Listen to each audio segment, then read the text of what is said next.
Autumn then. What a fantastic time for reflection. Looking back as the garden has reached its culmination of this year and gradually started to fade. And as one garden gets packed away, we're looking ahead to next year. And in today's video, it's very much a case of thinking.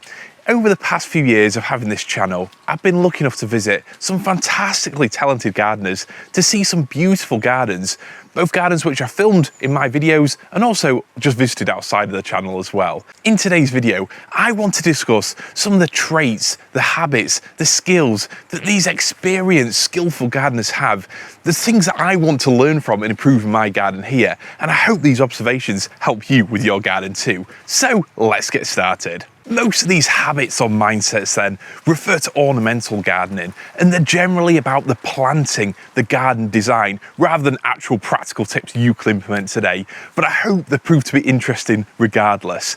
Obviously, my channel is called George's Jungle Garden. Please subscribe if you get a minute, I'll mention that. But most of the gardens that I've visited have an exotic, a tropical style, or a unique jungle twist to them.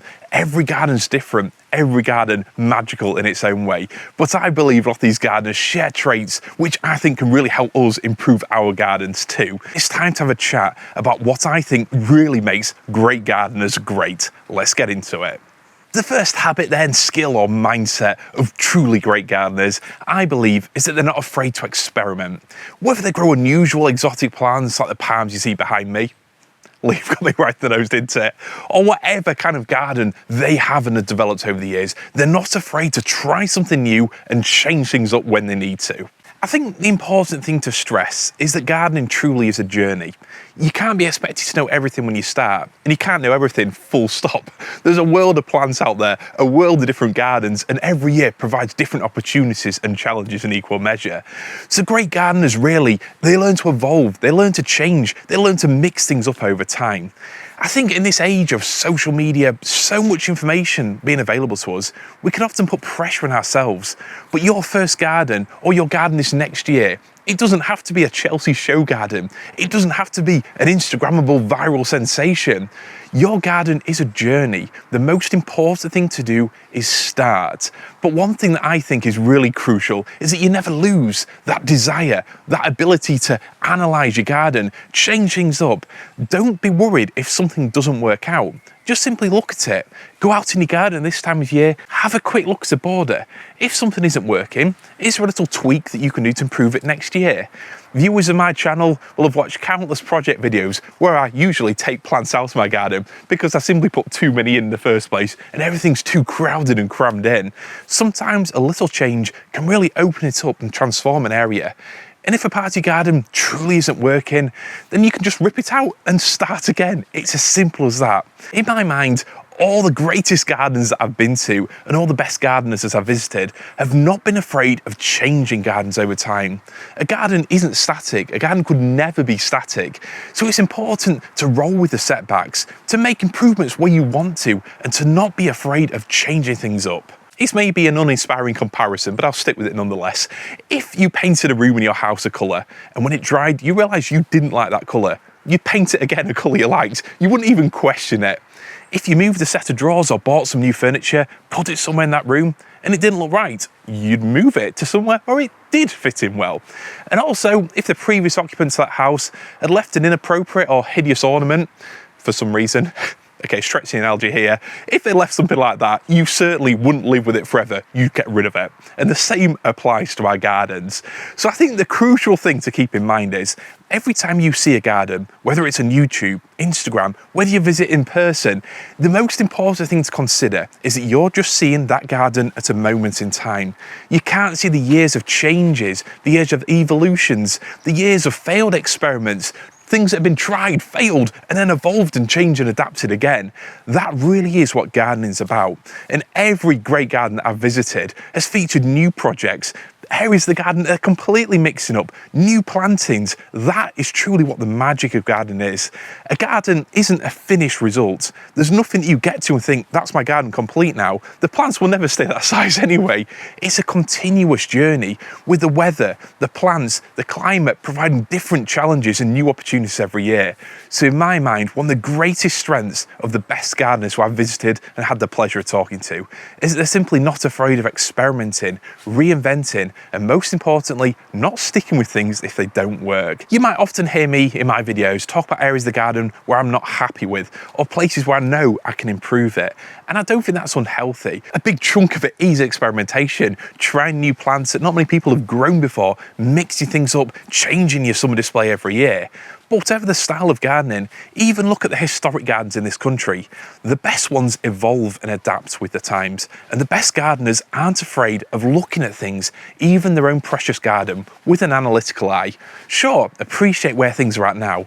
I'm very grateful when an unexpected combination of plants just works, when a plant goes better than expected. But still, at the end of the year, usually in autumn time, it's never a bad thing to look at your garden with a bit of an analytical eye and think, what do I want to improve next year? And that's something which I think is a trait of all the best gardeners.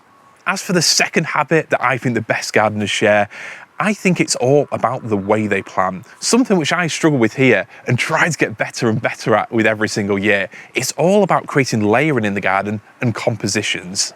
Possibly more of a skill or trait than a habit at first glance. I think all the best gardeners know how to put plants together, which sounds very simple. I mean, in a jungle style garden, layering is absolutely critical to get the overall effect you want. And because so many of these tropical style plants grow so fast, you can't just literally, like I did in our first garden, grow all the biggest plants together and expect the overall look to be visually pleasing. It definitely wasn't. It was large, it was in your face, but possibly a little too jungly. But even if you grow a more conventional garden, if your border's full of perennials, grasses, trees, shrubs, creating a pleasing and harmonious composition really is what makes the best gardeners truly great. And I think really it can often be at odds to why you got into gardening in the first place. Chances are, if you watch my channel, then like me, you really got into this for the plants themselves. You absolutely love plants, and that can often seem to be at odds with creating a beautiful garden. Yes, it can often seem that the garden designers are saying that most normal gardens are overplanted. We put too many plants in. Definitely a little bit guilty there. We can often not value negative space enough, and rather than just repeating a smaller group of plants throughout the garden, we just simply have too many. But for every person who says that, there's a Roy Lancaster who would proudly have a garden filled with 1,000 different, rare, diverse and beautiful exotic plants.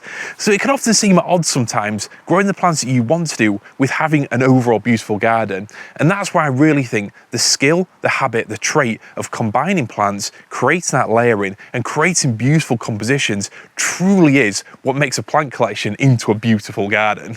For me, I think that layering is simply a way of having the most plants in your garden possible, but whilst creating the most visually pleasing and harmonious compositions. It's as simple as that. Rather than having the giant cannas here that I have in previous years, which, let's face it, got a little bit too big, I pared things down. The slightly smaller Hedychium gingers now and all these ground covers down here, they still let me have an array of beautiful plants. There's probably even more individual plants, but the overall picture, the overall balance and the practical being able to walk past it is so much better. The reason why I class layering and composition then as a habit of the best gardeners is because it's something that can take years to learn and a lifetime to truly master. But there are a few simple tips to help you with your garden. And the first thing, whenever you buy a plant for your garden, one that you're not overly familiar with, just Google it.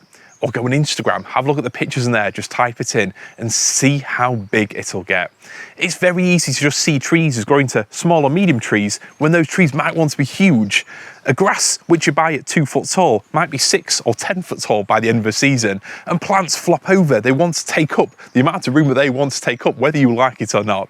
So just having a quick Google and seeing how big your plant's going to get really is such a basic but crucial tip when you're putting a border together.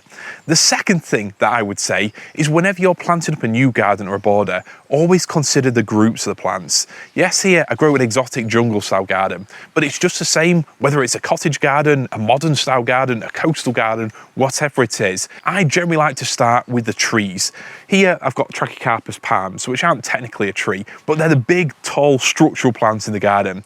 Start with them, space them out, give them enough room. or nearly enough room anyway. And then work down to the shrubs. Position those shrubs so they've each got room to become the size that the RHS guide says that they will. Don't just assume they're going to stay compact because they're a tiny little plant in a little pot when you buy them. Usually those plants will get to the sizes you see listed, sometimes even bigger. So although you can prune, clip and shape things, it's nice to at least give them the amount of space that they're going to need over the years and the decades to come.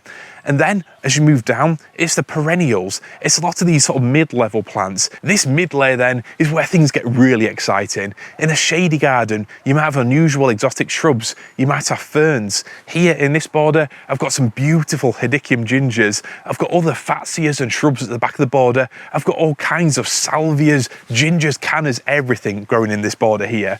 And it's really about where you get that variety. But again, I've considered the space of them and I've used them to underplant the taller plants. And then when you get a bit lower down, it's where the ground covers come to play. I've got hardy Begonia grandis down here. I've got some really low growing coleus for some summer colour. And then there's all kinds of different creeping plants, really small Asarum europaeum, hardy European gingers down there. And obviously you can have spring bulbs, autumn bulbs, they all go in that ground layer as well. But the most important thing is not the individual plants that you choose. We can often get too tied up in just colours or the style of the garden you want to go for. It really is crucial, whatever the kind of garden you're trying to create, just consider that layering. Just make sure that each plant's going to have enough room, and don't just think about how big that plant will be in 1, 2, 3 or 5 years. Think how much bigger it'll be in 10 or 20 years if it's going to stay in that long, because it really can make a huge difference to the overall composition. When it comes to my videos then, I'm very proud of what I do know, but I'm also very honest about what I don't know. And it's great to help out people who know less than me, great to help introduce them to exciting plants and the ways which I grow them here in North Lincolnshire. But I'm very, very honest and upfront about the times when I get it wrong. That definitely happens even to the best of gardeners. People far better than me have made worse mistakes, of that I'm sure. And here in this section, I actually had another tree fern, we'll say somewhere around here, and the balance was completely wrong. I can admit that. Yes, it looked great having all these beautiful green leaves, but taking it out instantly gave more room for these fatsias down here, and it gave a space for these low-grown Boehmerias, the beautiful ornamental nettle relatives down there. Going back to the first point, I stress the importance of being analytical to find those bits that don't work. But it's one thing seeing what doesn't work in your own garden and having an idea of how to fix it. It's another thing entirely going somewhere where everything just works and wondering how that actually happens. So often I think it's really a case of not just looking at something, but truly seeing. Analyze it. Look at that picture. If you're on Instagram, Reddit, if you're watching a YouTube video, if it's a garden you really like, just take the time to actually look. What are the key plants and methods that they've used to create that? What kind of balance have they got there? How would they combine the plants? Is there a strong colour theme? Have they just grown really tall plants and then ground covers around them? Or is there lots of mid-level plants to create more complex structures? For me, and I know he won't like me mentioning this, one of the best gardens that I've visited recently has got to be Shane Bilson's Exotic Paradise in Stoke-on-Trent. And one of the things that we discussed in the last video there, which I will link in the description below, was the idea of balance he's got around his stream. I know the temptation when you love growing giant bamboos, huge exotic banana plants, is to just grow the biggest, the boldest and the best. But I think truly why Shane's garden is so spectacular is that balance he's got there. It actually feels like a jungle stream kind of habitat if such a place exists, a kind of Himalayan magic wonderland.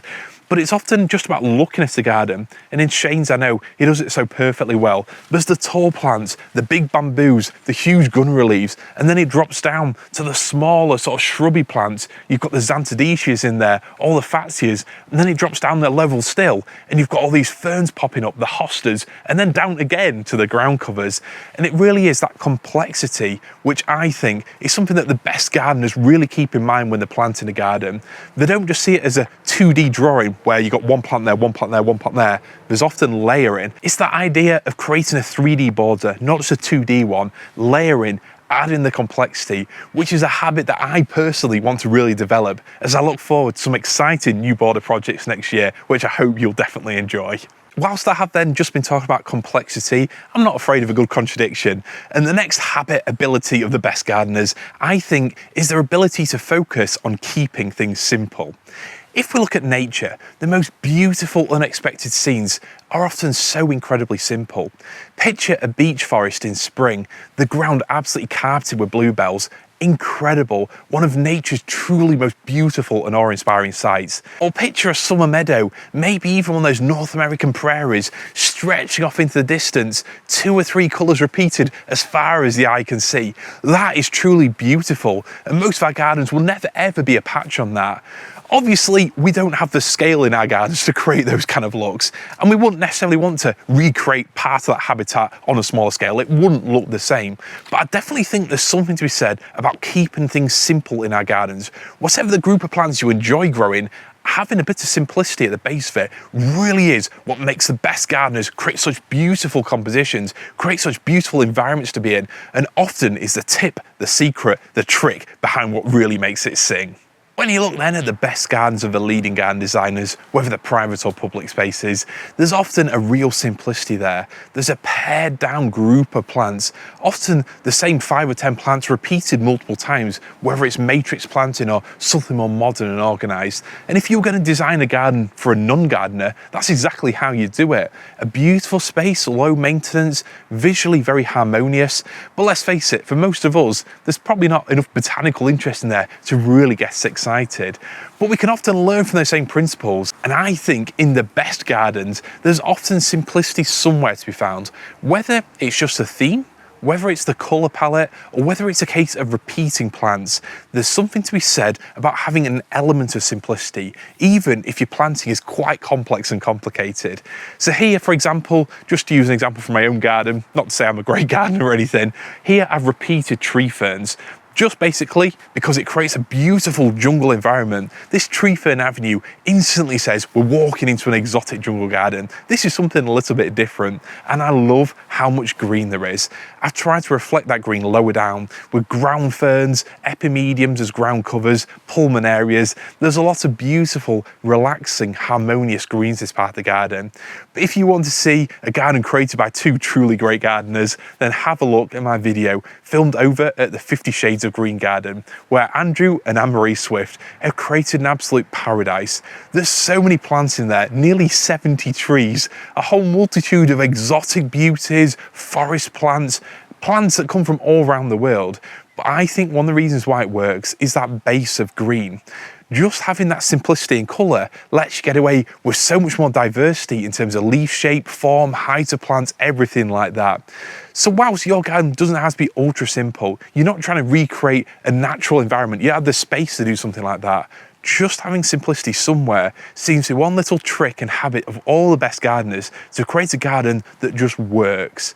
But like before, don't be afraid to visit a garden, have a look at pictures or watch a video on YouTube. Don't just look casually, actually really analyse it with your eyes. Why does it work? And often you'll find some simplicity there behind the scenes. Let's move then on to the next habit, an actual habit just to get things back on track. All the best gardeners, as that lawnmower strikes me in the distance, who I've had the pleasure and privilege of speaking with, they're all curious people and they're all constantly learning. One huge opportunity that we all have now over gardeners in the past is the massive amount of information available to us. You've got Facebook, there's groups, communities in there full of hugely knowledgeable people about extremely specialist subjects. Instagram, you've got photos, inspiration of every plant and garden you could possibly want around the world. There's discussions on Reddit, there's information on YouTube, there's growers like me, there's people growing things that only a handful of people are growing and sharing how they make it possible. And all the best growers I know are right there on Facebook, on Instagram, in the groups, chatting with the experts, chatting with these real niche specialist suppliers and learning everything they possibly can. Whilst you don't obviously have to be on social media, it's never been easier to connect with those real specialist growers, the experts in their field, about any kind of plant you could possibly want to. And whilst I myself, I love cozying up in a winter evening and reading through my gardening books for inspiration, the real theory behind things, there's obviously nothing better, more inspirational, more ideas for you than actually visiting a garden in person. But when it comes to the real specialist plants, the exotic rarities only a handful of people might be growing in the country, when it comes to those really unique cultivation methods, when it comes to those really rare heirloom vegetables, fruit, things like that, there's no denying that online is the place to go. And there's so much information that we can all get. I think whether it's exploring online, whether it's going on visits to other gardens, one shared trait and habit that all the best gardeners have is that they're all learning, they're all visiting, they're all taking inspiration from other people. It's always borrowing information, never stealing, is it? But that inspiration is what makes our gardens better over time. I, for one, am not ashamed to say that I borrowed ideas from loads of different gardens and gardeners when putting together my garden here, and I'm sure I'll continue to do so.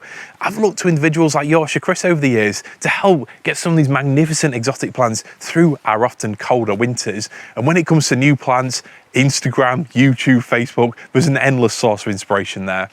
I'm obviously not suggesting screen time over gardening time, definitely not. And I'm not suggesting that research always ends up in buying new plants to the garden, even if it usually does. But it can just take one picture, it can take watching one video to just get a spark of inspiration in your mind. Whether that's just an idea for one part of your garden, a border, a simple combination, one new plant, or learning the tips and tricks of how to get an unusual plant through winter in your area, that can often be all it takes to set you off, set you racing, and get your garden developing. As I've already said, all the best gardeners know that a garden is never static, and your interests definitely don't have to be either. Whether you've got a small garden or a large garden, whether you grow foliage, fruit or flowers, it doesn't matter. There's never been a better time to connect with those specialist growers to find out information, inspiration from all the corners of the world and really help take your garden to the next level. Continually learning and enjoying the process is definitely a shared trait of all the best gardeners I know, and something that I hope I can continue to enjoy for many years to come. The next habit, trait, ability of all the best gardeners, I think, is their relationship with the space, which sounds grandiose, but it's actually really simple.